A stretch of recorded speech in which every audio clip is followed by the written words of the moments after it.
Hello, friends. How's everybody doing today?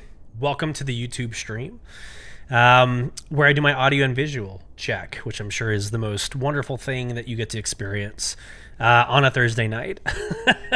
So bear with me as we square away some of our information for the night.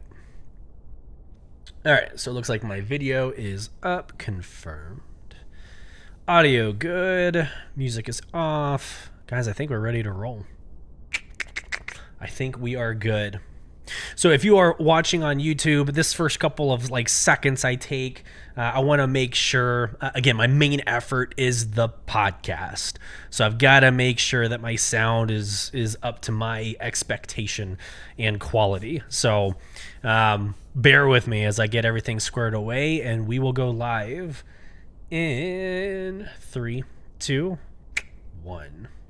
Let's go. You are listening to Beyond the Verse, a Star Citizen podcast.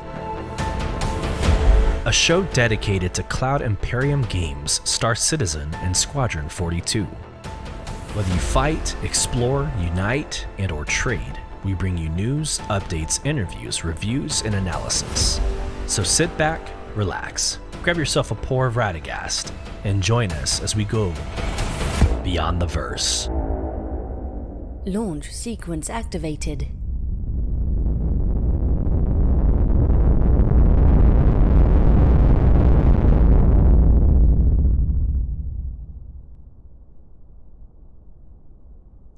Hello, friends, and welcome to another episode of Beyond the Verse, Star Citizen podcast with your host, Sulyce. And we are in episode 6, getting into the new month. It is April 27th, and we're wrapping up April just in time for the month of Invictus, which I will kind of end this show previewing what we're going to be doing in the first couple of weeks of May. But not to spoil anything, but we're going to be taking a break from a lore deep dive and going into Invictus. What is it? Where does it come from?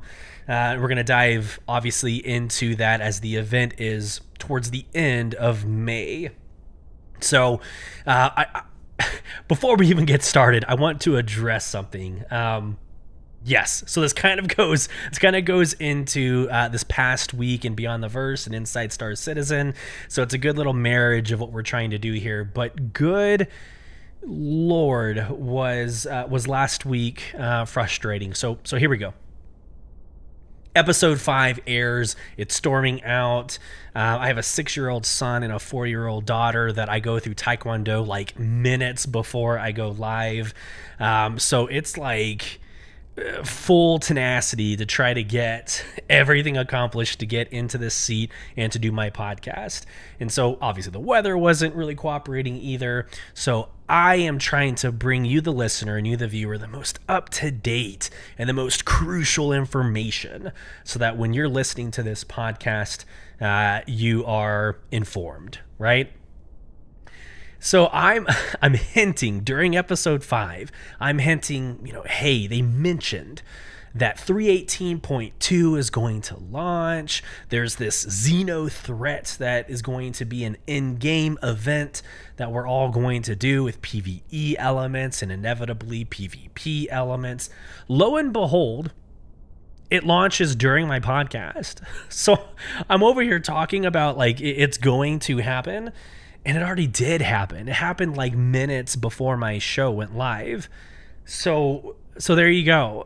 One of the most frustrating things, and I'm going to start checking the announcements literally when I first go live. So I'll do that here in a second just to make sure, I don't know, Pyro didn't drop. Who knows at this point? Who knows? So let's go into that, right? Last week in Star Citizen and Beyond the Verse, right?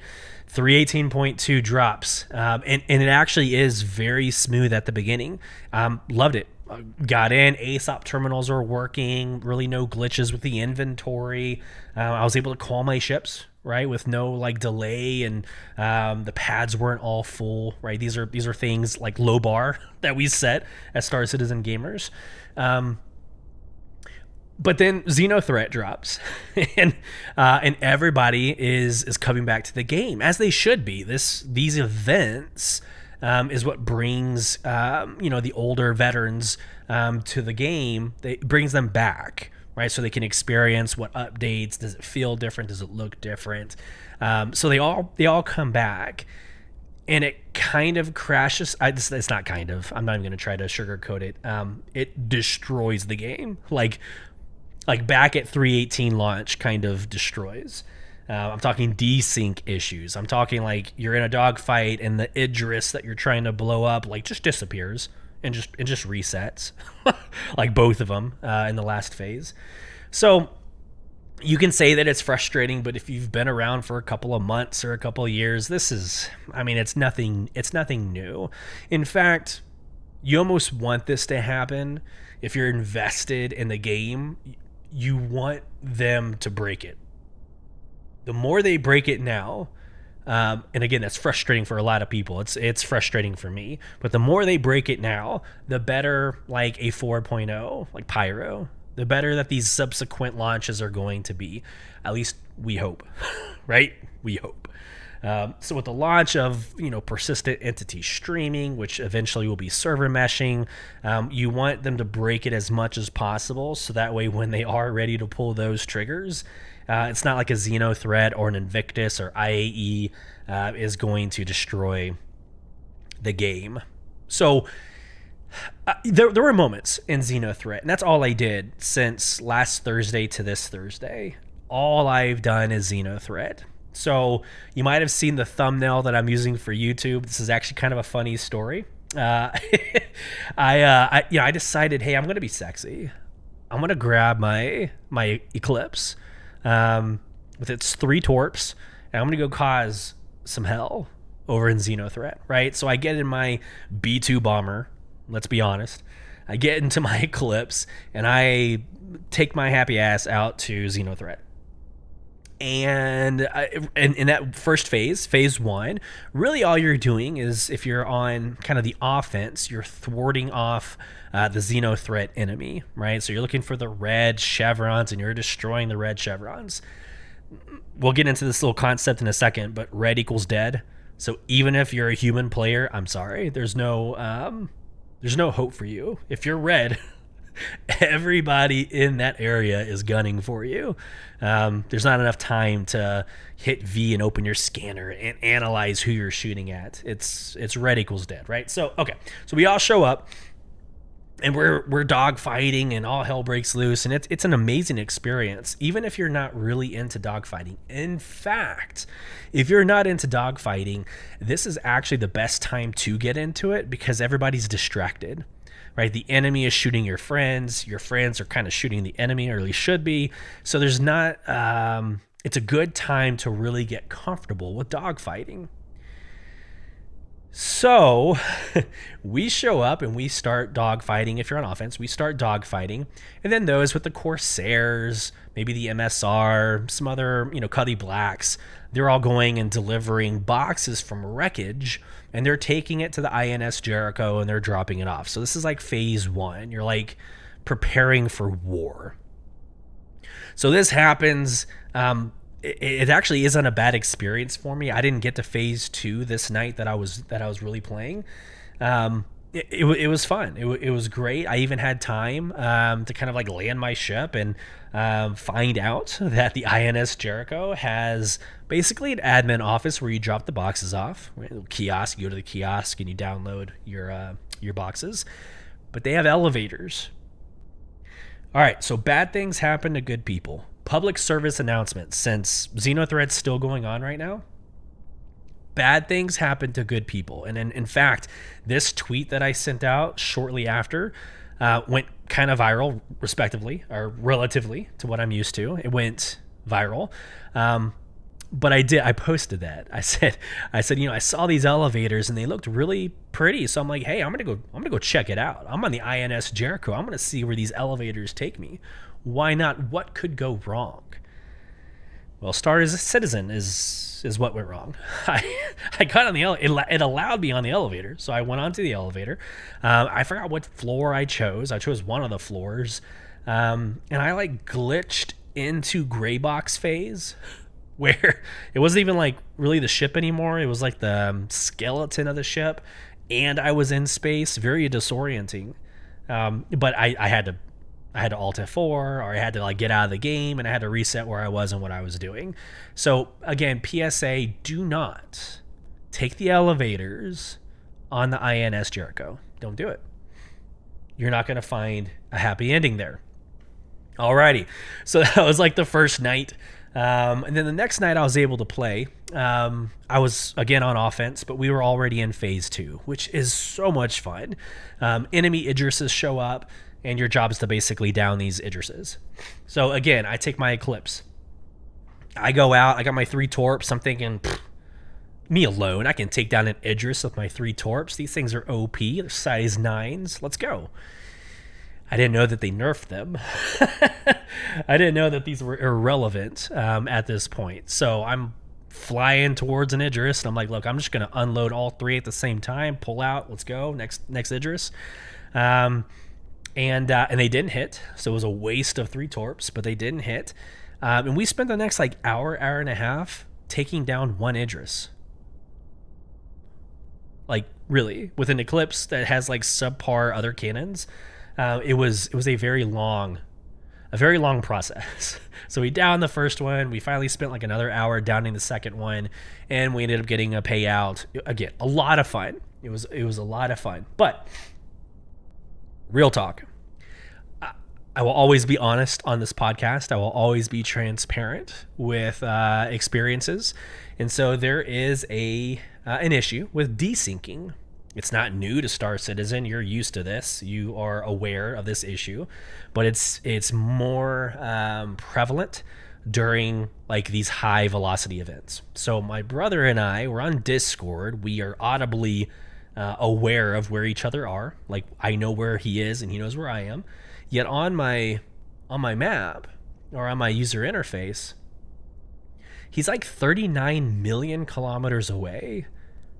Now, from Microtech, that's basically Hurston. That's where he would be, right, relatively. Or he's literally in the middle of Stanton, the sun. So that's an issue.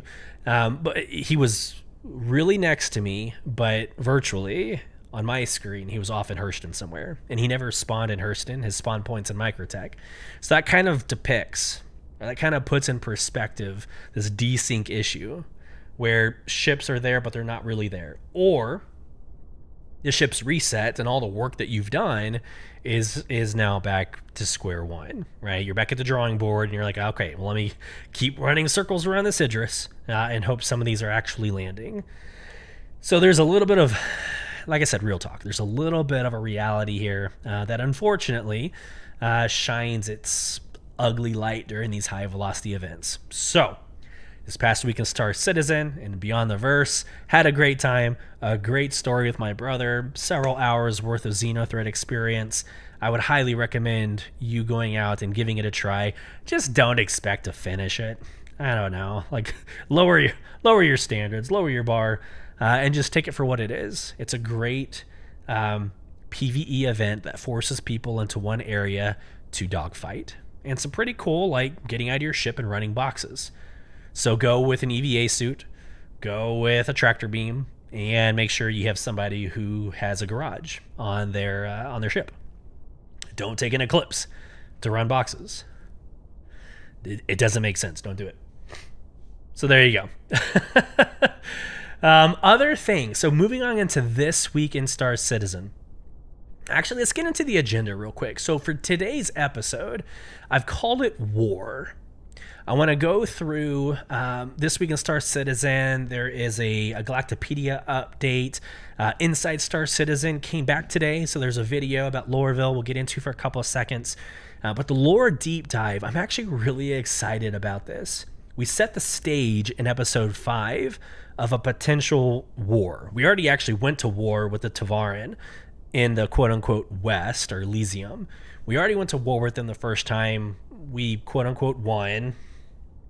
I mean, that's a whole nother deep dive we can get into. But we won and took them over.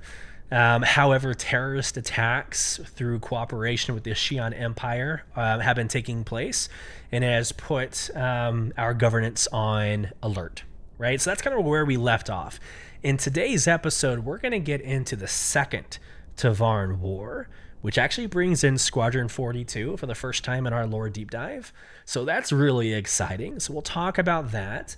We'll talk about Terra and their desire to obtain sovereignty, which has its implications and dynamics. And then we will end with a Vandal raid on one of the systems called Orion. So a lot to cover and a lot to unpack in the next 45 minutes. So stay with me. If you're watching on YouTube, again, table of contents, I'll drop the links that you can fast forward to the part that interests you. If you're on podcast, continue listening to my sultry voice. I will make it as pleasant for you as possible. All right, hop with me to Inside Star Citizen. If you're on YouTube, I am now screen sharing. So I don't really like reading the Inside Star Citizen verbatim, like word for word. I don't really want to do that. However, I do want to read this middle paragraph. So it's happy Monday, everyone. There's a couple of sentences about, hey, you know, do Xeno threat, do well, have fun. But the second paragraph, quote, despite anticipating some turbulence during its initial release, we've always recognized the importance of persistent entity streaming as the most difficult and complex component of our efforts to enable server meshing. The engineering required for PES has been extensive, as it fundamentally alters how we record the state of the universe and introduces an unprecedented level of persistence that is unmatched by any other game. The very next sentence. Sorry, this is funny to me. The very next sentence. We'd like to note that we're aware of the various issues that have popped up during Xenothreat, including the interaction delays, causing things like the ASOP terminals, restocking, and general interactions not to function properly. I'm just going to stop there. Yes, like we just discussed, Xenothreat broke the game. So I'm just going to reiterate, play at your own peril. Go and enjoy Xenothreat. Go see all the pretty graphics, the ships blowing up. Your ship blowing up for no reason, just, you know, whatever. Ran into a hidden asteroid, because that happens. Go have fun. Go enjoy it. But there's a recognition here by CIG that there are issues. Good luck. So even they're providing the same PSA. There was a Con 42. It was a community organized event in Germany. So you can come in here and read it and look at the pictures yourself. Again, if you're on YouTube, you can see this, but there's 28 photos. Just a really awesome event that, again, I want to encourage you to be part of as many of these events as possible, right?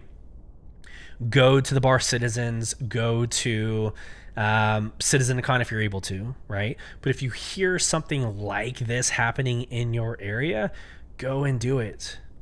It's so worth it. Like-minded individuals coming together from different backgrounds, having a great conversation over beer at a convention. Go do it. Super exciting. All right, so we'll get into this week at Star Citizen.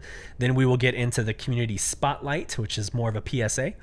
And then we'll get into some lore breakdowns. So, on Tuesday, there was a Galactopedia update. We'll talk about that here in a second. But there was one full-length article and 20 short articles about the Callus.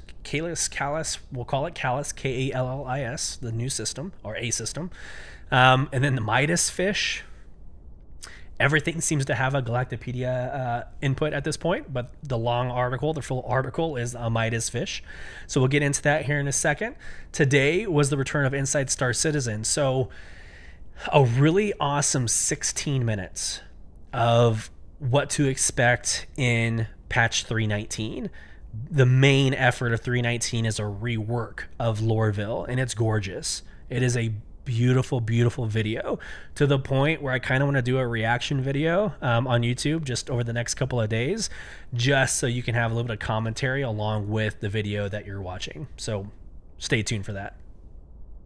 Tomorrow, they welcome Star Citizen live to the Twitch channel, airing live at 3 p.m. UTC or 8 a.m. Pacific. Info on guests coming soon. They haven't dropped it just yet. So, and then over the weekend, there's going to be racing events. I hope the desync has been fixed. I hope a lot of the server issues have been fixed by then. But there's going to be some really awesome race events. The one that I looked at was actually in Microtech. It looks like the System 7, which was in Microtech. It's New Babbage. You kind of come out of the ground garage, and then it takes you as one big loop around the lake and through New Babbage. It's a really awesome course. So if you're not going to participate in it, you can at least watch it, be there, watch it on Twitch. It's going to be exciting. And again, that's Atmo Esports who's going to be hosting it. So, and then the other one's Crux Cup. I want to make sure I cover both. The other one's a Crux Cup, which takes place on the Ahumahi Ring in Orison, Crusader. Cool. Don't know how to pronounce that, but that's also happening on Saturday as well. So a lot happening in this week in Star Citizen. Incoming message. All right, we get into the community spotlight. A reminder, feel free to email us at starcitizenbtv@gmail.com. Anything we get, we're going to read and discuss, so be part of the conversation, be part of the discussion. But for this week's community spotlight, it's more of a call to action. I want to share with y'all the hashtag that I have been using. It's hashtag StarCitizenFam, F-A-M. And I want to encourage and invite you all to use it as well. It has no attachment to me. It's not attached to Beyond the Verse. It's not attached to Sulyce Gaming. It's a hashtag that I want us to start using to share really awesome stories that are coming out of the community. It's something that we had, and I can't own this, but the last content creation group I was a part of had ESO fam, Elder Scrolls Online fam. We even had New World fam that I actually did create that we were using for Amazon Game Studios. And here we are now. I wanted to pull the same Star Citizen fam and share that with the group. If there is something amazing that somebody does for the community, even if it's for an individual in the community, go ahead and throw a hashtag StarCitizenFam on there to celebrate and to bring attention to that. I'm going to start really harping on that. I'm going to have it in most of my graphics moving forward. But it's this idea that if we can bring attention to the good that is coming out of community and really have like a one-stop shop to bring in those awesome anecdotes, it's only going to make... It's going to sound kind of funny, but it's almost going to make like Galactica and Jake Acabella's job easier when they pull, these stories. But it also makes my job easier when we have community spotlights. I can bring up really awesome stories that come out of that hashtag. And again, it is the community's hashtag. It is the community's for us to own as a group, as a friend base. So call to action, start using it. Feel free to. I don't own it. No one's ever going to own it. But it's something that was really cool to see in the other games that I was content creating for. So there was one story. His name on Twitter is a little, I say distorted. It uses numbers instead of letters, but it's basically blasphemous. And this individual on stream ended up giving a new player a chance to play. Basically, the new player ended up melting something and wasn't going to be able to play for 24 hours. And on this person's own accord, they were able to help this new player out and pick him up. Now, I don't know the details if they were able to give money or give a ship. I don't really know how that played out, but it's this idea of not letting somebody's first experience being waiting due to a legal thing, but due to a process barrier, right? So just a really awesome story like that that we want to celebrate on this podcast. Okay. Moving on, so I want to get into the Galactipedia update, and I'm still sharing my screen. I'm probably still a little small image on the bottom left here of the screen. But let's talk about the full-length article, The Midas Fish. The subtitle, Elevate Your Fish Tank with a Hint of Gold. Okay, we'll get into that in a second. And then, like I said, 20 short articles about the Callus system, some of the belts, some of the observation stations, a university of R'Tor, which I thought was pretty cool. It's a little take on education, really awesome. But then the ships, you have the Valkyrie, you have the Talon Strike, you have the Lynx. Heyo, I sent a tweet about this. That is a beautiful ground vehicle. Cannot wait for it to come out. Obviously the Corsair, and then Elroy Cass. It's an individual, it's a person. But I won't go through every single one of these. This is not part of the lore deep dive, but this is for you. These articles are very short, right? Very, very short. So if I go to the Callus system, for instance, it's literally one paragraph, maybe 40, 50 words. But I'll read you the Callus system, and then I'll read you the Midas, and then everything else is kind of associated with those two articles. So, a Callus system, planetary systems, it's developing, right? It's not yet fully formed, which is a very interesting dynamic, but it's not, it hasn't matured to its final state, if you will. Quote, Callus is an unclaimed, developing planetary system in its accretion phase that consists of a G-type main sequence star, a protoplanet, 5 terrestrial planets, a gas giant like Orison, an ice giant, a dwarf planet, and 2 asteroid belts. All of those are the articles, the other 19 articles. All right. Discovered in 2921 by the staff of the OB Station Chimera in the OSO system, it was placed under the protection of the Fair Chance Act, despite a lack of sentient life, in order to give scientists an opportunity to study a planetary system in its infancy. In 2935, over 100 people fell victim to a scammer selling land deeds in the system under this misconception that the planets would take only a few more years to finish growing. It is estimated that the system's growth will not conclude for another 1,000,000 standard Earth years. So pretty cool. Not every single system that they're going to launch or going to release the game with is going to be these nice, perfect, developed universes or systems, which is kind of interesting if you think about it. It's almost like nations, right? Like it's almost like a game is taking our current world and looking at the nation systems that are around Earth, and they're applying those concepts to these systems. Like each system is its own kind of nation. I think that's a really interesting approach to the way the universe is forming for Star Citizen.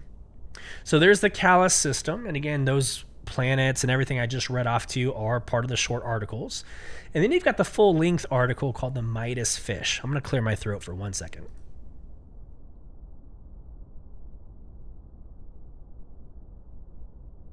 I do record this live, so yeah, you're going to get that on podcast.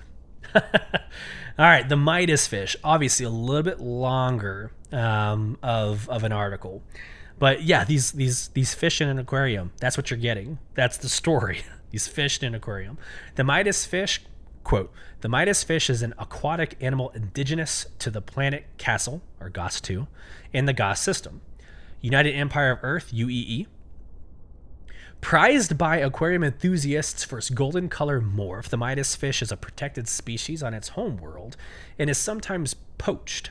A breeding program to replenish their numbers, overseen by Castle's Governor's Council, has been underway since Standard Earth year 2936. And I'm not going to read the rest. You can get into that. But like that's the article, right? The Midas fish. It goes through a description. It goes through like their behavior and ecology, along with illegal pet trade. So you can't tell me that there's not enough lore in this game when only like the fish in an aquarium have their own Galactopedia update. Got to love it. And as we do this live, I realized I closed out This Week in Star Citizen, which I guess I don't really need because I'm awesome. So let's just go straight into Wednesday. Or the Thursday. So today there was an Inside Star Citizen drop, and it was Lorville.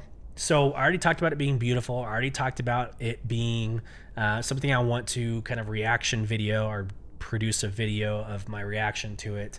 I think there's some value in that and some really awesome further analysis. But it's really beautiful. In my first reaction of Hurston, it was actually my second home that I chose after Area 18, Lorville. I actually didn't like it. It was covered in. First off, what's up, Wisdom Andy? Welcome to the chat. I just want to make sure I say hi to you, brother. It's covered in dust, and it almost had like this weird, like dirty feeling to it, and that's not necessarily why I play space games, right? I want to play a space game that takes me to this like deep dark void, or I want to go to a planet that's covered in ice, or I want to go to like a microtech that has lakes and cannons that you can fly around, or canyons that you fly around. But Hurston was this dirty, ugly like planet, in my opinion. So I kind of avoided it after I left the first time. But seeing it now they didn't clean it up. They didn't remove the dust clouds. It's still really like brown and very dark. But what they did do is they put scale to the buildings. They put actual, like, I see life size, appropriate sized windows. So when you're flying by, the buildings actually feel like they're real. They're taller skyscrapers. There's more to it. There's more depth. There's more details. And so seeing those videos, it actually makes me kind of want to go back to Hurston, especially now before 319, so I can get a good idea of where it was. And that way it hits me harder when I see the new version, the version 2.0. So again, 16-minute video. I recommend you watching it. If anything, watch it on like the 1.5 or 2 times speed, so you can just kind of get through it quicker. But it is a beautiful, beautiful update. Can't wait for it. Not a lot of other details from the Inside Star Citizen, but for me, like, that was great to just see this work in process or work in progress. So highly recommend it. And with that, we are about halfway through. So this is actually working out perfectly. So with that, we're going to get into this week's lore deep dive. And this is going to be a doozy. Here we go.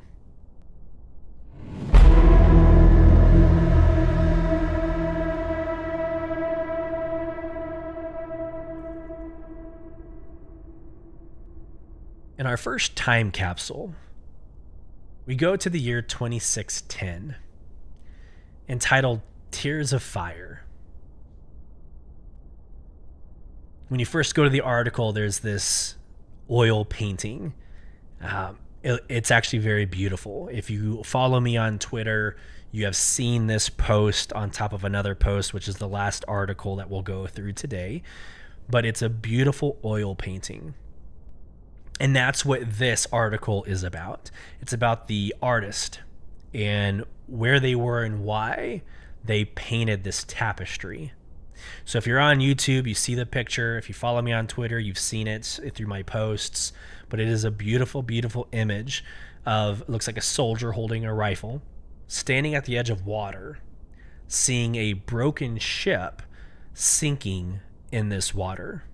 It's on fire. You see a bunch of oranges, a bunch of blues. It's a very, very, very beautiful oil painting. Start transmission. Bentley National Gallery.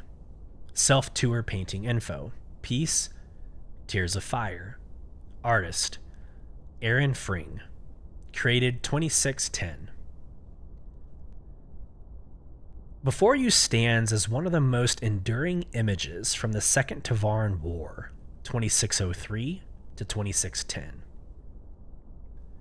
This piece was inducted into the archive at the UPE Historical Vault for Antiquity in 2633.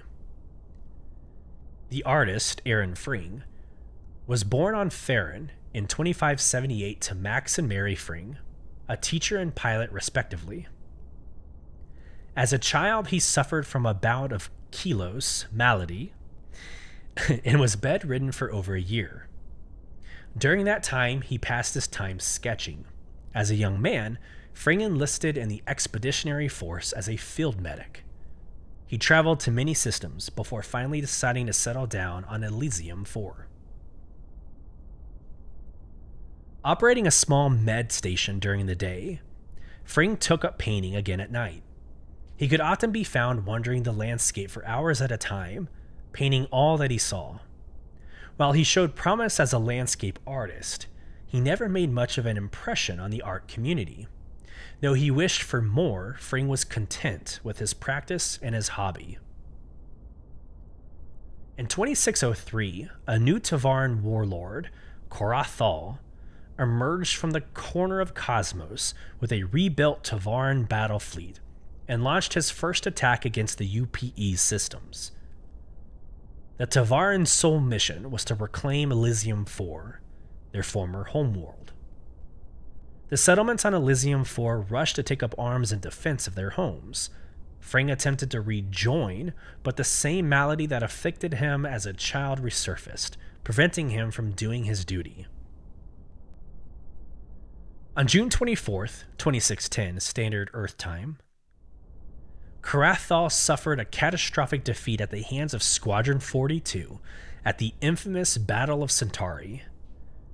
With his fleet rapidly falling to either destruction or surrender, Korathal mustered his remaining loyal pilots to make a desperate charge for Elysium 4.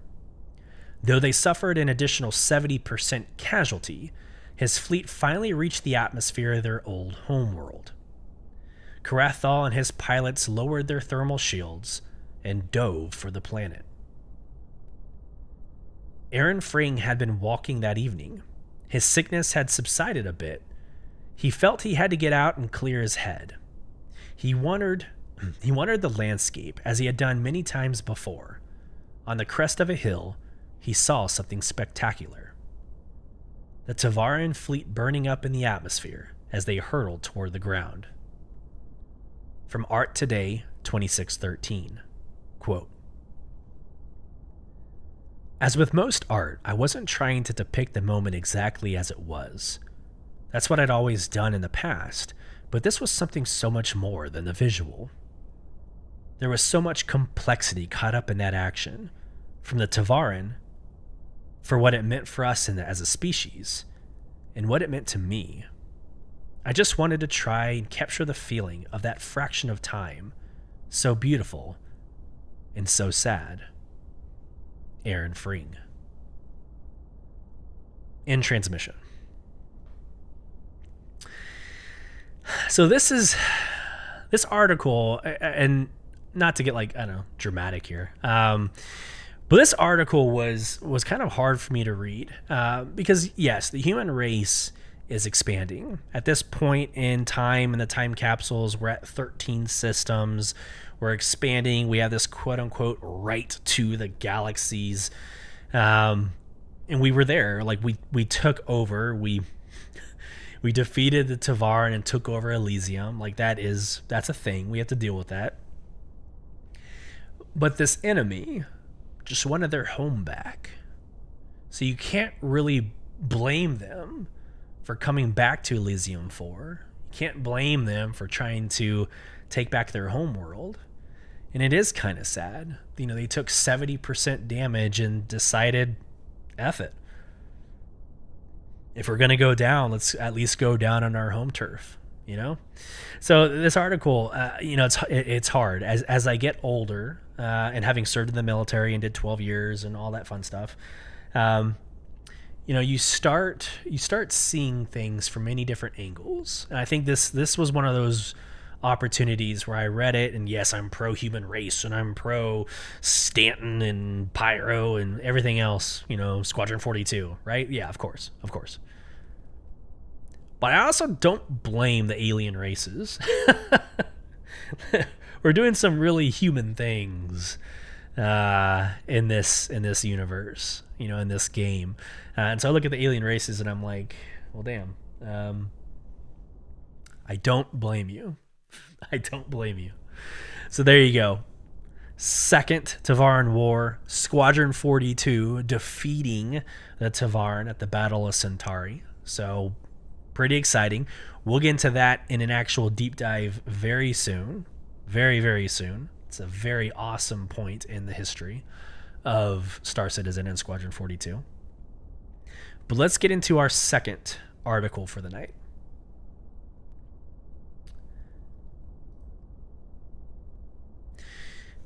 (2638) time capsule, a call for sovereignty. Begin transmission. The Terra Gazette, March 12th, 38.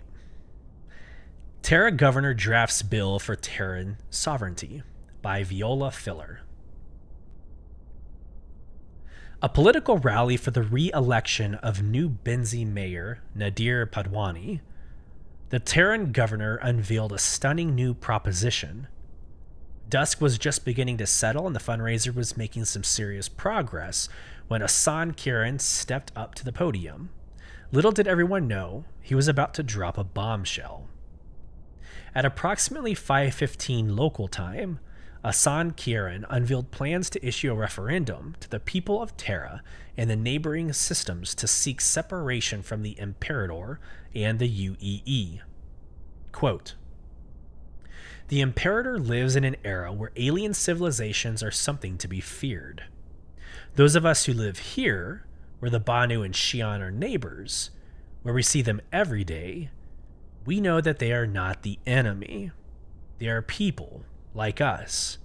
Their culture may be different, their motivations may be different, but they are just trying to live in safety. The Imperator is happy to keep them at a distance, through the sights of weapons, but I don't believe we can continue on this path. As Carson once said, if you live anticipating a war, sooner or later, you shall have one. In short, I believe that Earth is increasingly disconnected from the realities of today that is causing political and social instability in all systems. This is not a call to arms or invitation for conflict. All I'm asking is to open a dialogue. Needless to say, not many people were talking about the mayor's re-election after that." United Tribune News Org, May 4th, 38. Terra's seditious bill fails, by Raymond Castor. The motion for separation drafted by the infamous Terran governor Asan Kiran failed to pass the public referendum today. As expected, the loyal citizens of Terra and its neighboring systems realized that Kiran's plan for sovereignty was an ill-conceived, unrealistic idea that would lead to an unstable future for them and their children, and they made their voices heard, going in droves to the voting stations and saying no. We don't agree. We don't think that the UEE is failing us. One can only hope that Kiran gets the message. Terra Gazette, September 24th, 38. Governor plagued by scandal, by Viola Filler. No matter where Asan Kiran seems to turn, he is met by another accusation. Since proposing his motion for sovereignty 6 months ago, the governor has battled accusations ranging from infidelity to drug addiction to corruption. The governor released a statement earlier today to all the news orgs. Quote, "These allegations are baseless in the extreme and are simply trying to distract from the real issue. The Imperator and his minions have mangled the processes of government by ignoring the clear will of the people to emancipate themselves from a corrupt and vile government." End quote. Kiran explained that he's obtained evidence of voter tampering and outright fraud by employees on UEE payroll. This evidence has been entered into the court system and will be part of an ongoing federal case against Imperator Messer III. Terra Gazette, November 4th, 38. Xi'an Human Terrorist Network Unveiled, by Raymond Castor. The enemy is among us. Early this morning, advocacy agents announced the resolution of a massive interagency undercover operation into the shadowy world of traitors and saboteurs. Dozens of arrests have been made, with more on the horizon. Unnamed sources from within the government claim that the Xi'an-funded terrorists had infiltrated various positions in government and corp structures. While we are awaiting an official statement, we have confirmed through multiple sources that the former governor of Terra, Asan Kieran, might be implicated. The same governor, if you remember, who disappeared after the good citizens ran him out of office after his desperate and paranoid attempts to bring disorder and anarchy to the systems. In transmission. Okay, I mean, that's exactly what I said between the first article and the second one. It's this idea that I want to be careful with how I analyze this, because I do think, like, humans, say Americans, people of Earth, like, we are built to expand. Now, when we expand, you would hope that we have the right intentions. You would hope that we do so in collaboration with other cultures, or as a team with other cultures. Like, you would hope so. These are, like, I don't know, pipe dreams. You would hope this is the case. It's not always the case. Historically, we know that to be true. But when it happens, right, the people that own the news cycle own history. And not to get into any conspiracies, that's not what this podcast will ever be about.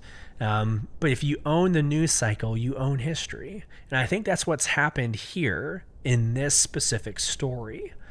I feel like you have a Terra mayor, or a Terran mayor, who thinks the Banu and the Xi'an, like, are not the enemy. They're friends. They grew up together. Their cultures are growing together. So he's pitching this idea of, hey, the aliens are not the enemy. It's the expansion causing, it's always about territory, right?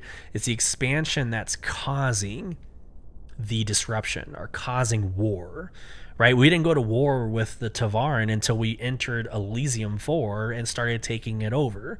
That causes the war, right? It's not that the Tavaran were evil. So I think what's happened here is this mayor has just called it what it is. They're not the enemy. They're actually friends, and we need to grow together. But Messer the Third, or the UEE, had its own agenda. And this did not align with the UEE agenda. And so now you've got this outcast, the outcasting of this leadership, all the bad things, right? Like the infidelity and drug addiction and all the things that they spun. Again, what did I say? If you own the news cycle, you own history. That's what they're doing. They're destroying this person's reputation to make him irrelevant. And you can see that through the history, like real life history on Earth. In many cultures, you can see that, not just America. You can see it in many cultures, twisting and turning kind of that narrative, right, to form your own outcome. So there's a lot to unpack there. There's a lot to unpack there, which I could get into, but I don't have enough Radegast gold in my system to get into. So let's go to the last article for the night. And this one, I love this article so much, but let me screen share. Let's get into it. 2681, time capsule, scorched earth. In the west, in the Orion system, communications with a small settlement on the third world are lost. It's weeks before anything thinks to check in with them.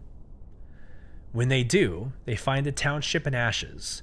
The advocacy immediately dispatches an agent to investigate.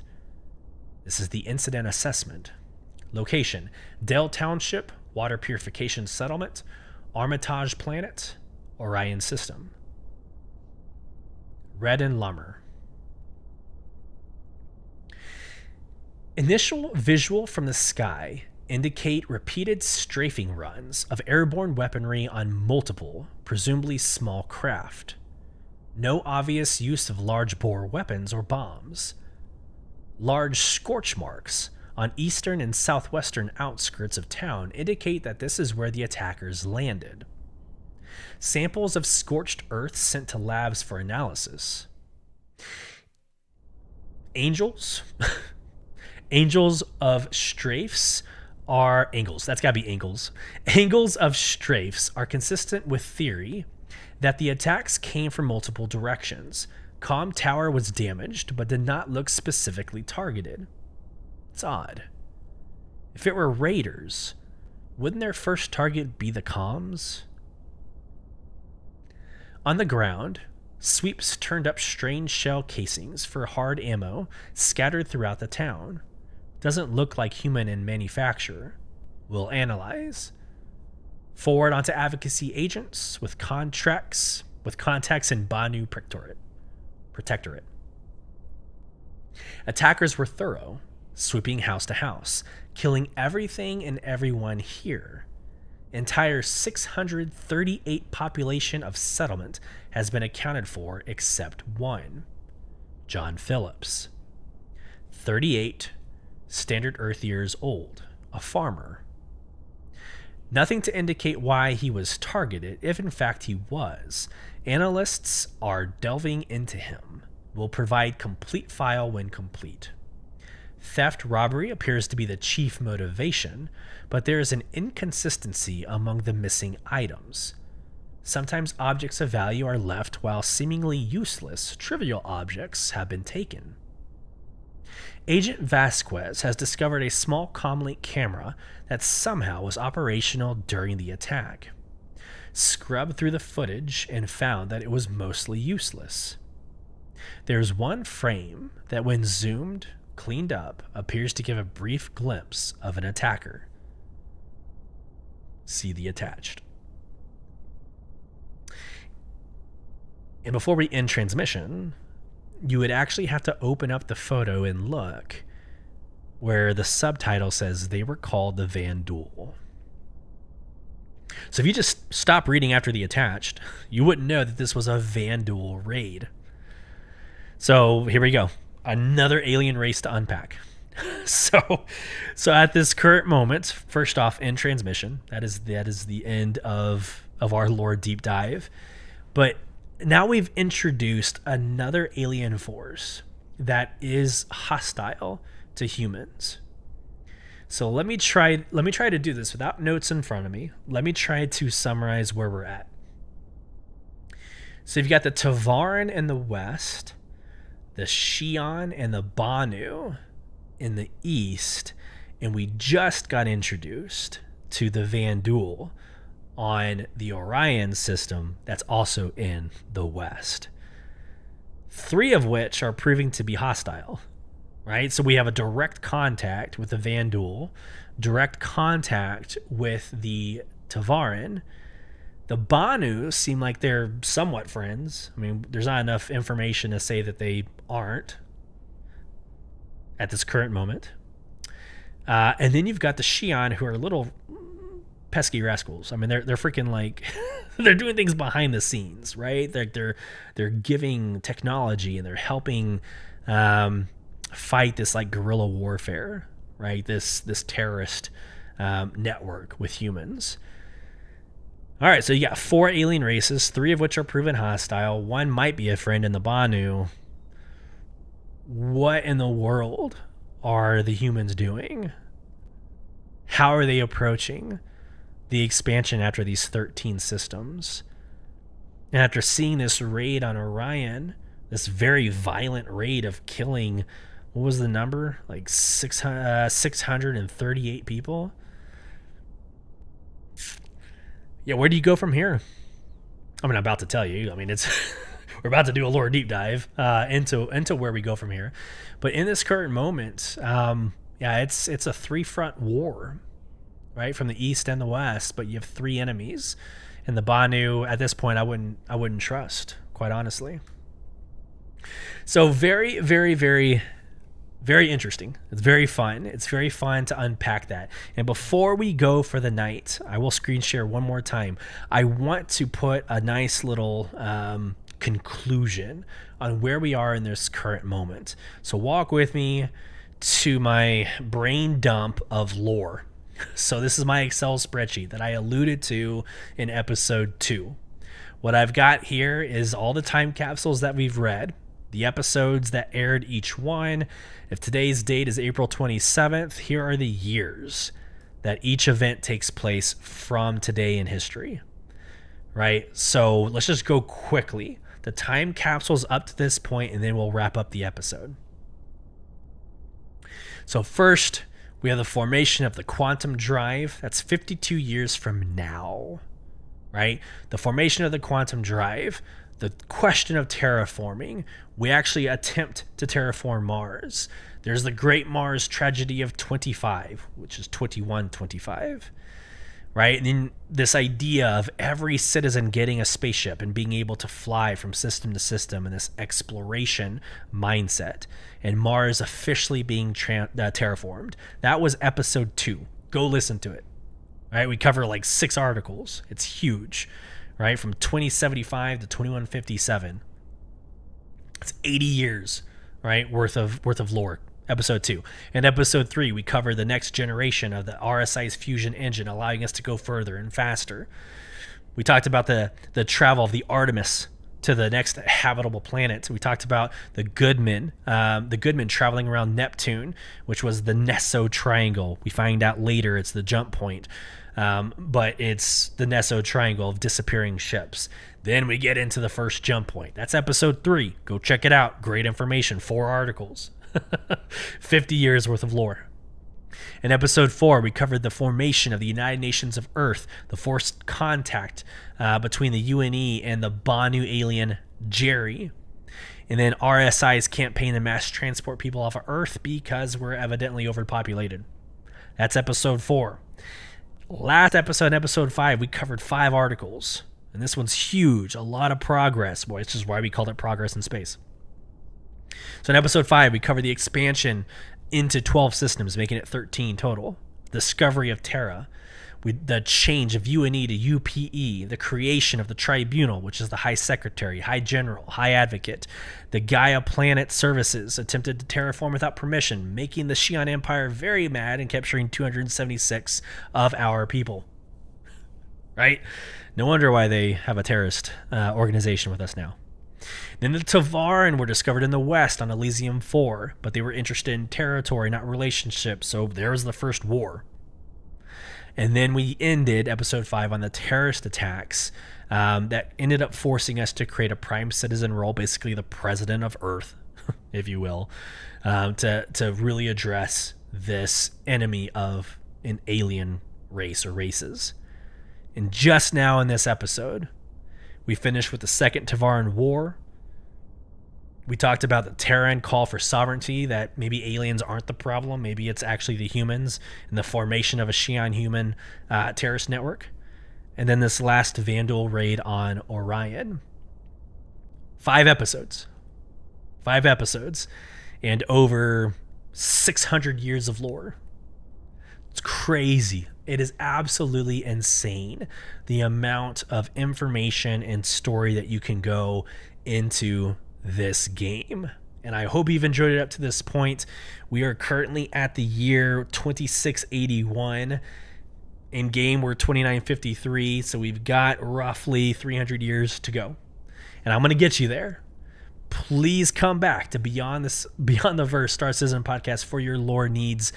I am Sulyce. It's been a blessing to be in your home, in your podcasting platform, in your car, whether you're running, working out, whatever you're doing. Thank you so much. And with that, I hope this finds everybody well. You've been listening to Beyond the Verse, Star Citizen podcast with your host, Sulyce. Join our in-game organization, Soul Provision, by applying at www.robertspaceindustriescom/orgs/provision. You can get involved in the conversation with your questions, comments, or emotional outbursts by emailing us at starcitizenbtv@gmail.com. Watch us live on Thursdays, 8 p.m. Central at youtube.com/@StarCitizenBTV. And follow the conversation over at Twitter and Instagram, both at /StarCitizenBTV. Once again, thank you for joining us. We hope this finds you well. Until next time, safe travels as you traverse beyond the verse.